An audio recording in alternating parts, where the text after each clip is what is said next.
Muy buenos días a todos y a todas. Es un gusto estar aquí compartiendo con el Centro de Políticas Públicas de la Universidad Católica este seminario sobre innovación social.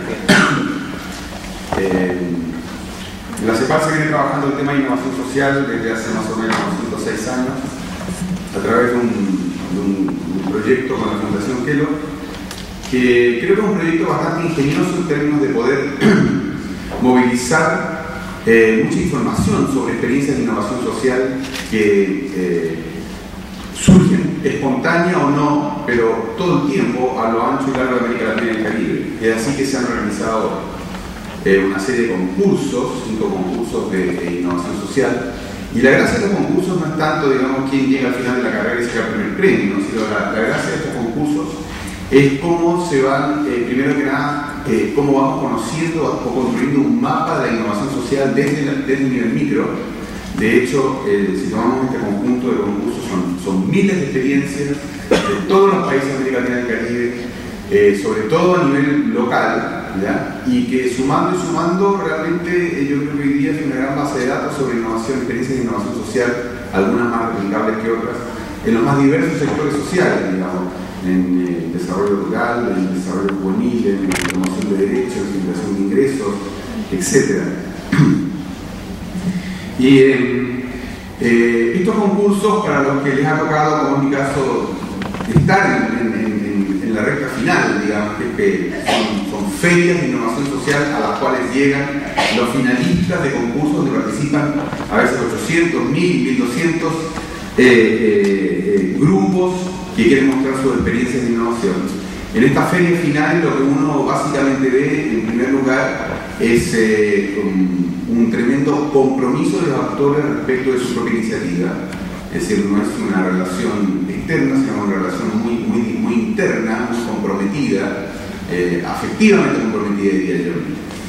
Para la innovación social, uno podría, en sí no tiene como palabra una carga necesariamente positiva o negativa. Ha habido innovaciones sociales realmente desastrosas, ¿ya? Uno de los periodos de mayor intensidad innovadora son los periodos de guerra, por ejemplo. Y en ese sentido nosotros hemos tenido que restringir o buscar una definición apropiada, ¿ya? Para poder relevar este conjunto de experiencias en este sistema de concursos del proyecto CEPAL Kellogg.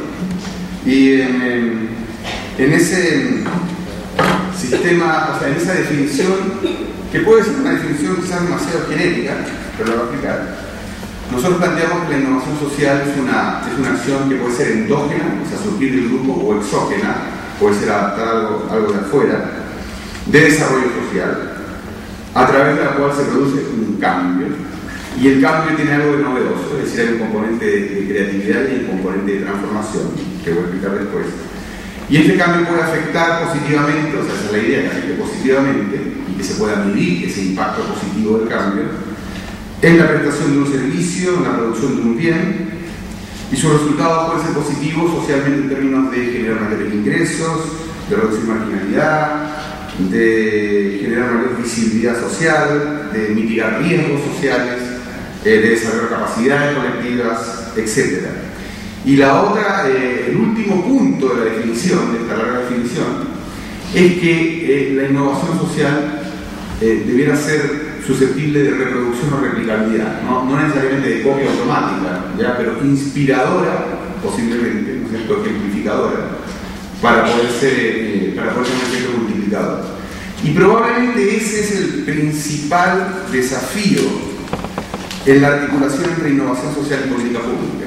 Es decir, probablemente en el rol multiplicador entra a tallar ya la política de Estado, la política pública, puede ser también la política a nivel del municipio, de ejercer un rol multiplicador.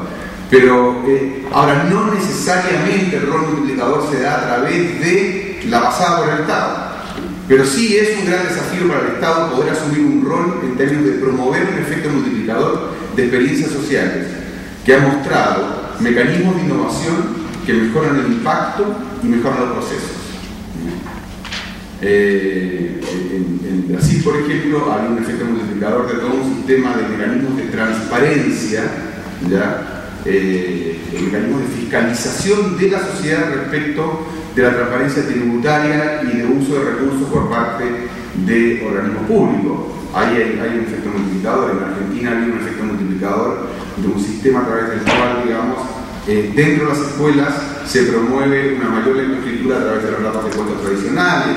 En fin, en estos 5 años de las experiencias de Kellogg, hay unas cuantas experiencias que ya tienen replicabilidad efectiva, y no solo en 5 o 6 casos, a veces en 10, 15, 20 casos, e incluso cruzando fronteras nacionales.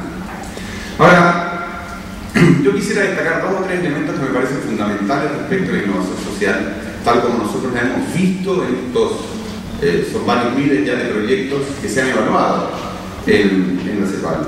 Una primera cosa que me parece fundamental desde el punto de vista, yo diría, del concepto de desarrollo, es que la innovación social combina un objetivo, es decir, combina el logro de un impacto, ya la generación, si se quiere, de una riqueza, ya, o un mejoramiento en términos de niveles productivos, o de logros educativos, o de cobertura del sistema de salud, o de productividad rural, ya, o de asociaciones juveniles. Pero aparte del hecho de que la innovación tenga un impacto incremental sobre un logro posible, lo que generalmente también se da es que la innovación social produce una experiencia subjetiva colectiva que es positiva. Es decir, que la podríamos llamar de alguna manera, no sé, usando un lenguaje un poco anacrónico a esta altura, ¿no? Una experiencia emancipatoria, ¿ya? Es decir, de que a través de la innovación social se da un proceso de aprendizaje de relaciones colectivas que en el lenguaje más moderno puede llamarse a lo mejor capital social, ¿ya? En el que el sujeto siente que hay una transformación respecto de sí mismo, ¿sí?, mediante este proceso de interacción con otros, en que las cosas que se hacían de una manera se hacen de una manera distinta. Es decir, al calor incluso del mejoramiento en los rendimientos, en los logros, hay también, por la dimensión tan social que tiene esto, que muchas veces la innovación es en el ámbito organizativo, ¿ya?, que produce una dinámica de proceso que tiene un valor en sí mismo. Es decir, desde esa perspectiva uno podría decir casi de manera taoísta, digamos, de que el camino es la meta, ¿ya?, de que la dinámica, el proceso mismo tiene un valor intrínseco. Allí donde hay innovación social hay aprendizaje, hay cambio subjetivo, ¿ya? Y este cambio subjetivo puede tener que ver con una mayor autoestima, una mayor autoconfianza para futuras innovaciones, con una apertura de visión del mundo, una visión que se abre, ¿ya? Sobre todo en términos de cómo gestionar recursos, cómo producir sinergias entre las energías disponibles, ¿ya?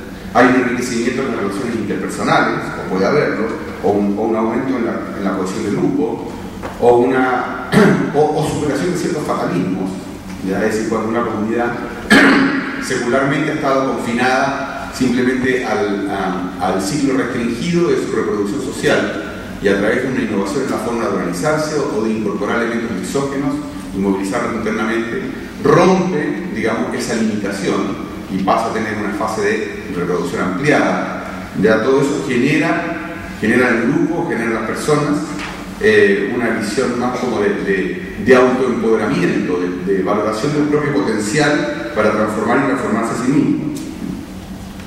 Ahora, cuando decimos que la innovación social tiene algo de creativo y a la vez tiene algo de transformador, es decir, la palabra misma innovación, en términos, digamos, estrictamente semánticos, podría tener esta doble connotación, ¿no? La innovación es transformación y la innovación es creación.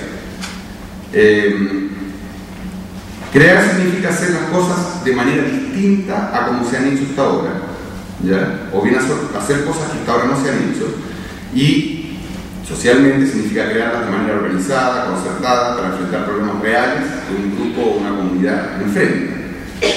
Y transformar significa que esa forma inédita de hacer las cosas tiene un impacto diferencial en la calidad de vida de la comunidad o del grupo. También podría decirse en un sentido análogo que la innovación social responde tanto a una lógica instrumental como a una lógica de fines, utilizando un lenguaje más weberiano, ¿ya?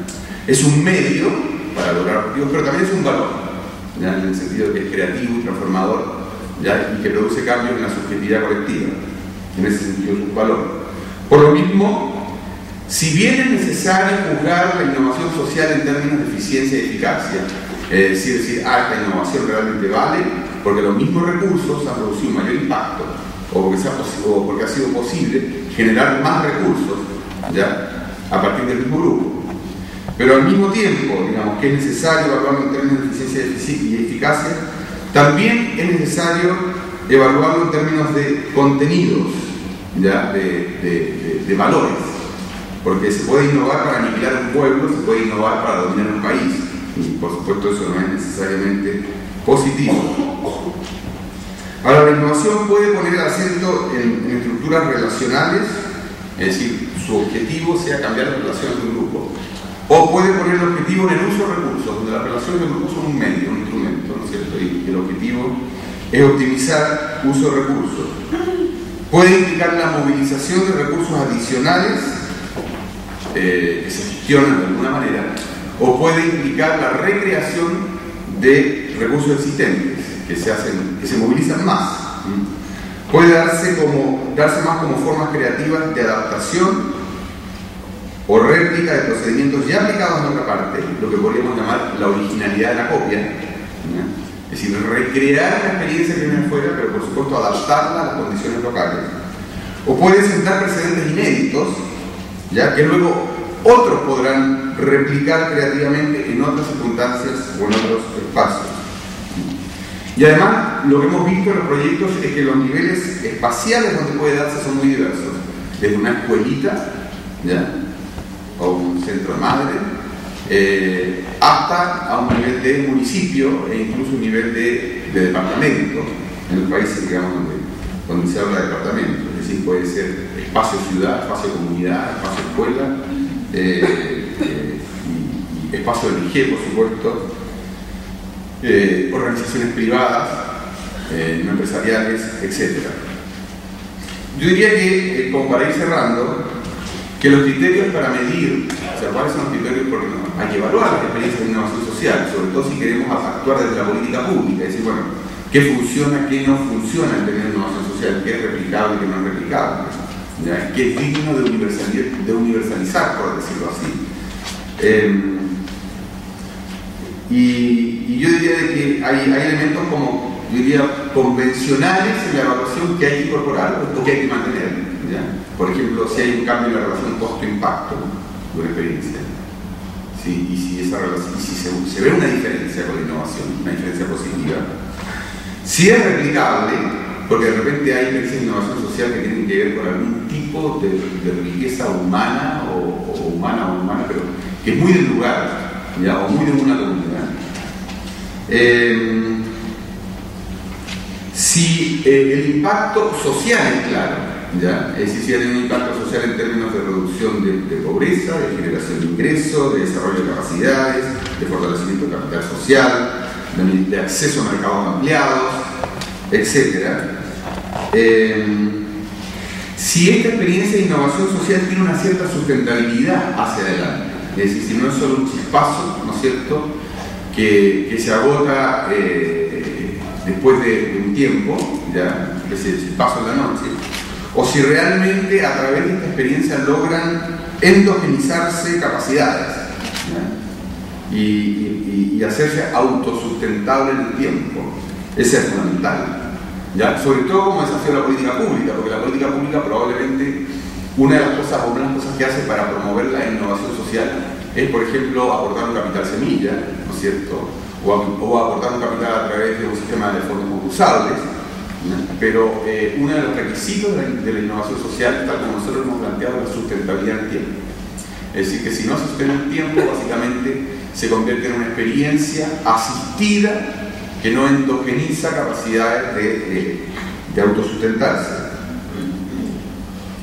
Lo ideal es que se movilicen sinergias, es decir, que haya de alguna manera uso de recursos que estaban ahí, pero que se usaban poco, o que se usaban pero no movilizaban energía, no tenían como ondas expansivas. La sinergia básicamente es un tipo de energía que al tener un efecto directo sobre una cosa produce sin embargo efectos encadenados positivos hacia otras cosas también. Y una de las cosas que hemos visto en las mejores experiencias de innovación social es precisamente este efecto sinergia. En términos de la relación entre política pública e innovación social, que es el tema o el vínculo que convoca a esta reunión, yo diría de que los desafíos son muy interesantes. Ignacio Larraza planteaba el tema, digamos, de qué es lo que tiene que hacer la política pública de innovación social, y hay una mezcla como de promover y de dejar ser, ¿ya? Es decir, es una mezcla de actitud proactiva y actitud liberadora, si se quiere, de parte de la política pública. Por supuesto, no burocratizar la innovación social, no subsumir la innovación social básicamente en una lógica asistencial, porque la innovación social tiene que ver con la autodeterminación y con la endogenización de capacidades.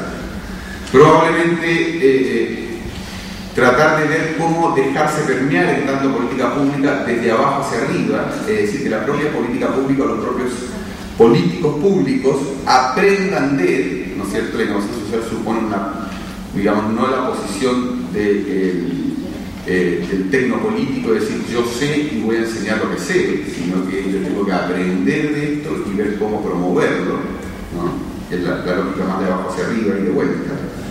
Y probablemente hoy más que nunca trabajar con lógica de redes, es decir, tenemos hoy día las posibilidades tecnológicas, ¿cierto?, de usar las redes y usar los sistemas de información para promover la replicabilidad en la innovación social, que es, digamos, la palabra llave para hablar de política pública e innovación social, replicabilidad.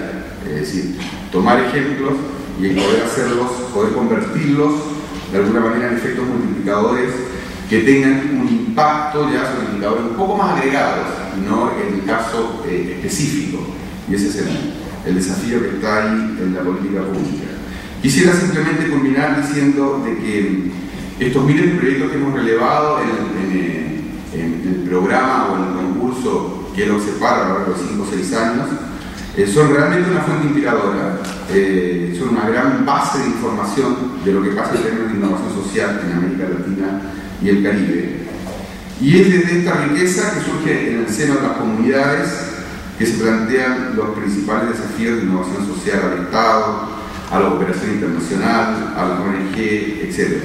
Allí hay mucha imaginación creadora, allí hay un compromiso con el bienestar y allí hay una tremenda movilización de capacidades latentes de la cual probablemente todos tenemos todavía mucho que aprender.